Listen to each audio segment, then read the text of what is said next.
Assalamualaikum warahmatullahi wabarakatuh. Perkenalkan, nama saya Nora Lelita, NPM 18340203441. Baiklah, pada video ini saya akan menjelaskan mengenai pengaruh SDM terhadap SDA.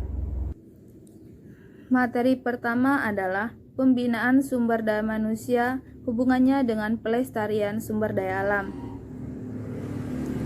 Sumber daya manusia dan sumber daya alam merupakan unsur lingkungan hidup. SDM maupun SDA merupakan unsur dari lingkungan hidup.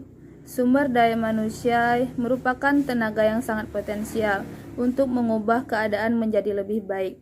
Lebih-lebih, manusia dikaruniai cipta, rasa, dan karsa yang dapat menghasilkan ilmu pengetahuan dan teknologi.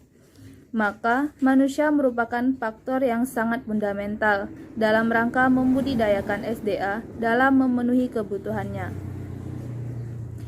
Dalam rangka mempertahankan eksistensi dan memenuhi kebutuhan manusia, maka dari pihak manusianya sendiri harus selalu berusaha menjaga agar SDA, terutama yang tidak dapat diperbarui, tidak lekas habis.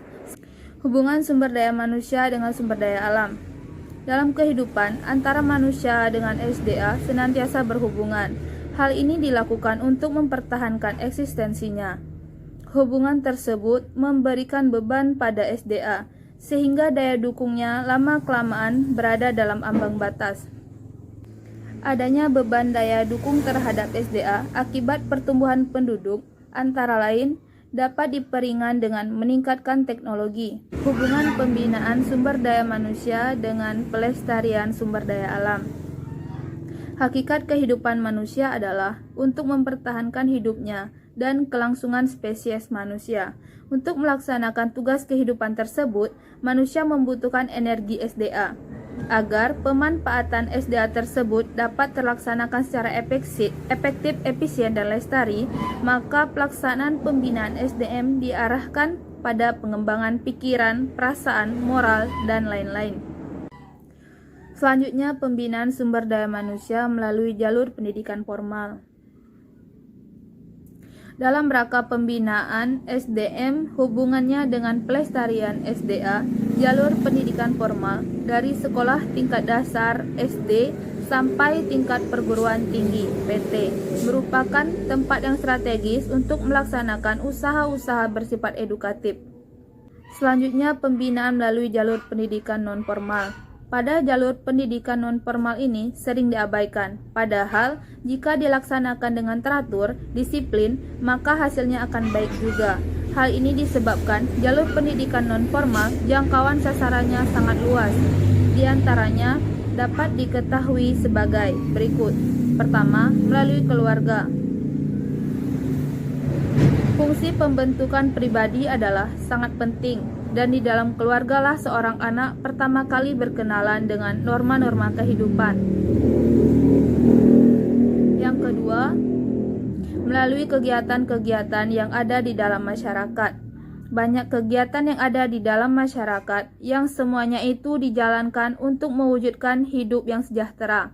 Sebagai wadah kegiatan, kelompok-kelompok tersebut dapat dimungkinkan dilaksanakannya pembinaan SDM terhadap pelestarian SDA. Melalui kegiatan-kegiatan tersebut bisa diadakan penyuluhan-penyuluhan, diskusi, atau sambung rasa. Misalnya, penyuluhan pengertian SDA, bahaya-bahaya yang mengancam sebagai akibat rusaknya SDA, peranan SDM dalam pelestarian SDA, dan sebagainya. Ketiga, melalui media komunikasi, baik media cetak, elektronika, ataupun media tradisional seperti kelompok kesenian yang ada di dalam masyarakat setempat. Dari pembahasan di atas dapat disimpulkan bahwa salah satu cara dalam pembinaan sumber daya manusia hubungannya dengan pelestarian sumber daya alam adalah melalui pendidikan, yaitu melalui pendidikan kependudukan dan lingkungan hidup, baik secara formal maupun non-formal. Materi kedua adalah upaya meningkatkan kualitas sumber daya manusia melalui interaksi positif dengan lingkungan. Manusia sebagai komponen lingkungan berdasarkan potensinya dalam mengubah lingkungan, seolah-olah manusia merupakan spesies paling dominan dan berkuasa, padahal kenyataannya secara biologis tidaklah demikian. Kita tidak bisa membayangkan bagaimana jadinya apabila tidak ada tumbuhan, dan demikian pula seandainya tidak ada hewan-hewan, baik pun hewan renik maupun hewan besar. Sebaliknya, tumbuhan dan hewan-hewan tersebut akan tetap dapat hidup dan lestari seandainya pun tidak ada manusia. Sesungguhnya, manusia yang memerlukan kehadiran mereka, tumbuhan dan hewan, dan bukan sebaliknya. Penduduk beserta semua aktivitasnya sudah melampaui nilai ambang batas daya dukung ekosistem, maka bencana besar yang bisa berakibat fatal akan segera muncul. Dengan demikian, dalam upaya membangun tidak boleh melampaui batas ekosistemnya.